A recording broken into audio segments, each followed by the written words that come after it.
I want you to try something right now before I say another word.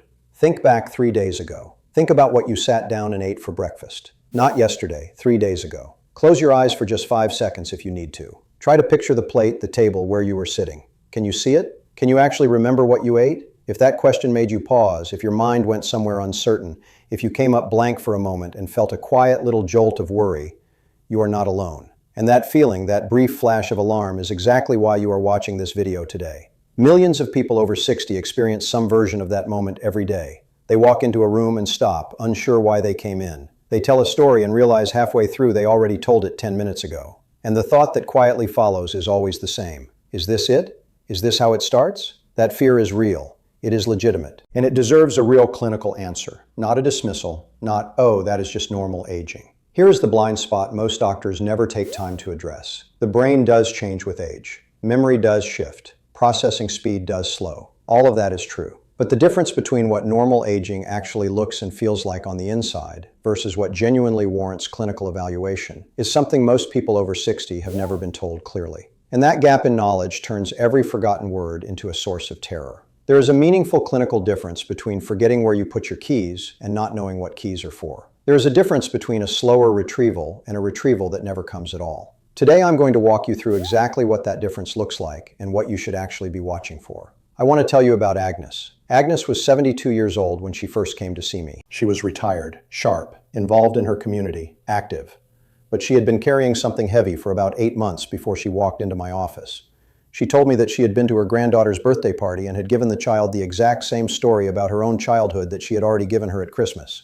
Her granddaughter had looked at her with this gentle, careful expression, the kind children wear when they do not want to embarrass you, and said, "Grandma, you already told me that." Agnes said that in that moment something cold moved through her chest. She drove home and she sat in the car in her driveway for almost 20 minutes before she went inside. She was convinced she was losing her mind.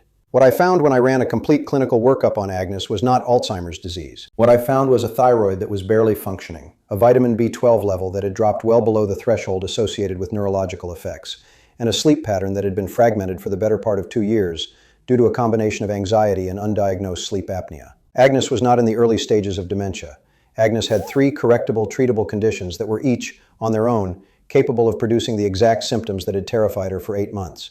Within 4 months of addressing those 3 things, Agnes told me she felt like someone had cleaned the fog off a windshield she did not even realize was blurred. Her story is not rare.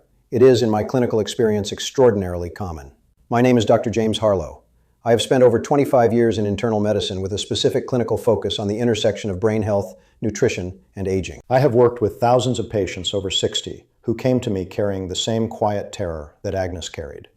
And the most important thing I can tell you is this. The difference between what is happening to most of them and what they fear is happening to them is knowable. It is clinically distinguishable. And in many cases, it is addressable. That is what this video is about. If you are not yet subscribed to this channel, please do that right now before we go any further. Hit that subscribe button and make sure the notification bell is turned on. Because the video I am publishing next is going to address something that affects nearly every person over 60 and that almost no one talks to their doctor about. The changes in sweating and body odor that happen after 60, why your body is signaling something important through those changes, and what they might mean for your cardiovascular and hormonal health. You are going to want to see that one before too long. So subscribe now and let us get into today's topic. I am going to walk you through 7 types of memory changes that happen after 60. For each one, I am going to tell you what it actually is, why it happens inside the brain, what the research tells us, and most importantly, whether it is a normal part of aging or whether it is a genuine warning sign that deserves clinical evaluation. I am counting down from 7 to 1, and I am going to get more specific and more clinically important as we go. Change number 7 is slower word retrieval. You know exactly what this is. The word is right there. You can almost taste it, but it will not surface immediately. It comes 30 seconds later or the next morning in the shower. This is called the tip of the tongue phenomenon, and research in the journal Aging, Neuropsychology, and Cognition confirms it increases significantly in healthy adults between 60 and 75. The underlying reason is real but benign. The brain's white matter naturally loses some conduction speed with age. The retrieval pathway still works. It just takes longer to fire. This is normal. It is not a warning sign. What makes it a warning sign is if the word never returns even with strong cues, or if you are substituting wrong words without realizing it. Change number 6 is difficulty with multitasking and divided attention. Many people over 60 notice they can no longer hold multiple streams of information at once. They lose track of a conversation when the television is on. They miss a step in a recipe because someone spoke to them in the middle of it. A 2020 review in Frontiers in Aging Neuroscience confirmed that divided attention is one of the earliest and most consistent cognitive changes in normal aging, beginning as early as 55. The prefrontal cortex becomes less efficient at managing simultaneous demands as dopaminergic signaling declines with age. This is normal aging. The warning sign is when attention cannot be sustained for a single topic the person cares about, or when the person is unaware they have lost the thread entirely. Change number 5 is greater susceptibility to interference. You walk into the kitchen with a clear purpose. Someone speaks to you, and the purpose evaporates. Research from the Journal of Experimental Psychology has documented that older adults are significantly more vulnerable to proactive interference, where incoming stimuli displace newly formed intentions. The hippocampus becomes less efficient at filtering competing information as it ages. This is normal. The warning sign is when information vanishes even without any interference, or when a person cannot recall events from earlier the same day in quiet conditions. Change number 4 is reduced ability to form new memories quickly, what researchers call episodic encoding. This is the change that most frightens people, because it feels the most like what they associate with Alzheimer's disease. An older adult may struggle to remember a new person's name, a new medication schedule, or a conversation from earlier that week. A landmark study in the journal Neuron, examining over 3,000 adults across age groups, found that the speed and robustness of new memory encoding declined measurably starting in the 60s due to changes in hippocampal plasticity and reductions in the neurotransmitter acetylcholine. However, with repetition, with deliberate attention, with emotional engagement, the memory encoding ability in normal aging remains functional. This is normal aging, when new memories can still be formed with some effort. The warning sign is when repeated exposure to the same information leaves no trace at all, when a person cannot recall a conversation, even when reminded what the topic was, or when learning new information has essentially ceased regardless of effort or context. Change number 3 is increased reliance on routine. Older adults often become more dependent on established patterns, the same morning schedule, the same grocery route, the same weekly habits. When that routine breaks, they may feel scattered in a way that feels disproportionate. The brain conserves resources by automatizing familiar tasks, while the prefrontal cortex loses reserve capacity for novelty faster than other regions. This is a normal compensatory adaptation. The warning sign is when familiar routines themselves become confusing, when a person cannot complete a sequence they have performed for years, like making coffee, or cannot navigate a route they have driven for decades. Change number 2 is forgetting recent events while remembering distant ones clearly. People over 60 often remark that they can remember their wedding day in vivid detail, the exact songs that played at a party 40 years ago, what their childhood home smelled like. But they cannot tell you what they had for lunch 2 days ago. This asymmetry is real, and it is documented. Long-term consolidated memories are stored in the neocortex and are remarkably stable even in significant cognitive decline. Newer episodic memories depend heavily on the hippocampus for encoding and consolidation, and it is hippocampal function that is more sensitive to aging, sleep disruption, stress hormones, and nutritional deficiencies. A study published in Nature Neuroscience in 2021 confirmed that this remote recent memory asymmetry is a consistent feature of both normal aging and early cognitive decline, which means the presence of this pattern alone does not tell you which category you are in. The warning sign that separates the two is this. In normal aging, the recent memory can still be retrieved with cues or reminders. In early pathological decline, even direct cues and reminders do not bring the memory back. And change number 1, the most clinically important distinction I can give you today, is the difference between forgetting and confusion about reality. This is the line. Everything I have described so far involves the mechanics of retrieval, how fast memories form, how easily they are displaced, how long they take to surface.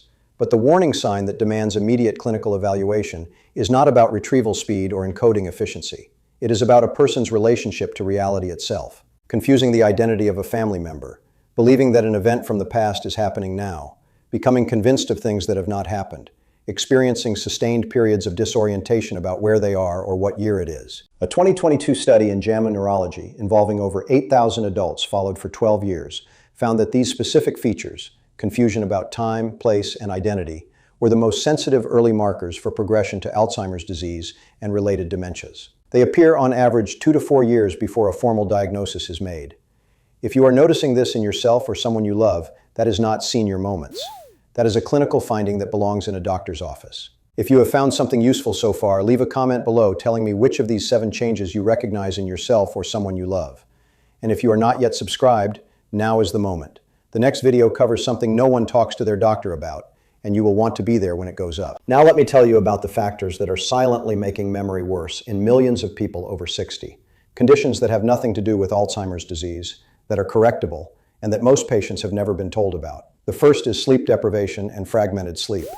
During deep, slow-wave sleep, the brain runs what researchers call the glymphatic system, a biological cleaning cycle that flushes metabolic waste from neural tissue, including proteins associated with Alzheimer's disease. A 2021 study in JAMA Network Open, following nearly 7,000 adults over 60, found that those sleeping fewer than 6 hours per night had significantly greater memory decline over 5 years compared to those sleeping 7 to 8.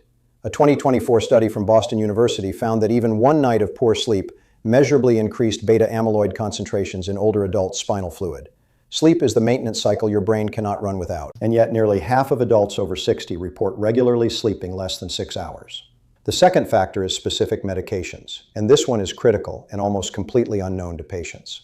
There is a class of drugs called anticholinergics. They work by blocking a neurotransmitter called acetylcholine, which is one of the primary chemical messengers involved in memory and learning.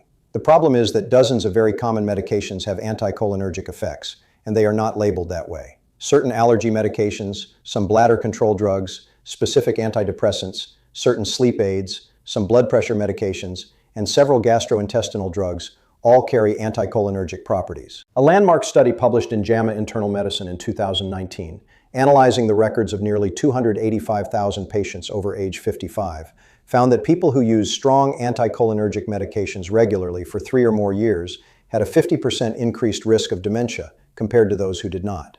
And the research suggests that this increased risk may persist even after the medications are stopped. I am not telling you to stop any medication on your own. I am telling you that you have the right to ask your prescribing physician, does any medication I am currently taking have anticholinergic effects, and is there an alternative? The third factor is depression. Clinical depression is not sadness. It is a neurobiological condition that measurably alters the structure and function of the brain, including the hippocampus, which is the brain's primary memory encoding organ. Research published in Molecular Psychiatry has shown that chronic depression is associated with hippocampal volume loss of up to 20% in adults over 60. Memory difficulty, concentration problems, and cognitive slowing are core features of depression in older adults, and they are routinely misattributed to age or early dementia. A critical distinction. When depression is the underlying cause, the cognitive symptoms typically improve significantly with treatment of the depression. If your memory has declined alongside a flattened mood, loss of interest in things you used to love, disrupted sleep, or persistent low energy, these symptoms belong in a clinical conversation. The fourth factor is thyroid dysfunction. Your thyroid gland produces hormones that regulate virtually every metabolic process in the body, including brain metabolism. Even a mild underactive thyroid, what is called subclinical hypothyroidism, can produce memory impairment, cognitive slowing, word-finding difficulties, and difficulty concentrating. A study published in Neurology in 2022, involving over 65,000 patients, found that adults over 65 with hypothyroidism had an 80% higher likelihood of developing dementia than age-matched controls without thyroid dysfunction. The thyroid is one of the most commonly undertreated organs in older adults, and a simple blood panel is all it takes to identify a problem. If you cannot remember the last time your TSH level was checked, that is something to address. The fifth factor is vitamin B12 deficiency. B12 is essential for producing myelin, the insulating sheath that allows electrical signals to travel efficiently through the brain. B12 absorption declines with age due to reduced stomach acid production, meaning older adults absorb far less from the same food sources. A National Institute on Aging study following over 1,600 adults found that those with higher active B12 levels showed a 30% slower rate of cognitive decline over 10 years. A 2025 UCSF study found that older adults with B12 in the low normal range, levels a standard blood test would call acceptable, still showed measurable neurological and cognitive deficits. Even if your B12 has been declared normal, it is worth asking whether it is optimal. The sixth factor is dehydration. The brain is approximately 75% water. Even mild dehydration, a fluid loss of just 1 to 2% of body weight, produces measurable impairments in memory and attention. A study in the Journal of Nutrition found that dehydration equivalent to 1.36% body weight loss significantly worsened memory task performance. Older adults are particularly vulnerable because the thirst sensation diminishes with age, meaning many are chronically mildly dehydrated without ever feeling thirsty. If your urine is dark yellow by mid-morning, your brain is already running at a deficit. Who is at highest risk for the kind of memory changes that deserve clinical attention? Adults in their mid-60s to mid-70s with a first-degree family history of Alzheimer's disease. Adults taking 5 or more prescription medications simultaneously. Adults with a history of depression that went untreated for more than a year. Adults with sleep apnea, which is vastly underdiagnosed in people over 60. Adults with type 2 diabetes or prediabetes. And adults who are socially isolated. Research has linked chronic loneliness to accelerated cognitive decline at a magnitude comparable to smoking. Here's what I want you to do before your next doctor's appointment. Step 1. Keep a specific memory log. Not a vague sense of concern. Write down what you are forgetting, how often, and under what conditions. Are the forgotten things recent or distant? Do they return with prompting? This specificity is what allows your doctor to distinguish a pattern worth investigating from the noise of normal aging. Step 2. Ask for a complete thyroid panel, not just TSH, but free T3 and free T4 as well. Ask whether your levels are optimal for your age, not merely within the standard reference range. Step 3. Ask for a vitamin B12 level, and ask whether your specific result is in the optimal range for neurological health, not just the default reference range. Step 4.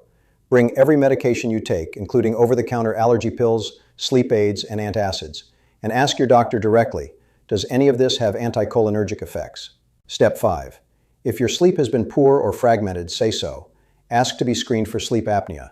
A sleep study can now often be done at home, and it may identify something that is doing more damage to your brain than almost anything else. And if you or someone you love is experiencing sustained confusion about identity, place, or time, not a momentary lapse, but recurring disorientation, do not wait for a routine appointment. That is a clinical finding that belongs in a doctor's office now. What Agnes taught me is this: the most dangerous thing about memory fear in older adults is not the memory changes themselves. It is the silence around them. The months and years people spend carrying that terror alone, not bringing it to their doctor, because they are afraid of what the answer might be. And in that silence, correctable causes go uncorrected. The brain you have at 65 is not the same brain you had at 35, but it is still a remarkable, adaptable organ. How you sleep, what medications you take, how you manage your mood, and how often you challenge it cognitively, all matter enormously to what it looks like at 80. If this video gave you something worth sharing, send it today to someone over 60 in your life who quietly carries this fear, the person who will never bring it up on their own. Subscribe to this channel if you are not already subscribed. The next video is about something that happens to almost everybody over 60 that almost no one discusses with their doctor. The changes in sweating and body odor after 60, what your body is actually signaling through those changes, and why some of those signals connect directly to your cardiovascular and hormonal health. You are going to want to see that one. And leave a comment below telling me this: when you forget something, what is your first thought? Is it a passing annoyance, or does it immediately go to fear? I want to hear from you honestly. I read every single comment on this channel, and your answer genuinely helps me understand what the people watching this need to hear next. I am Dr. James Harlow. Take care of your brain. I will see you in the next video.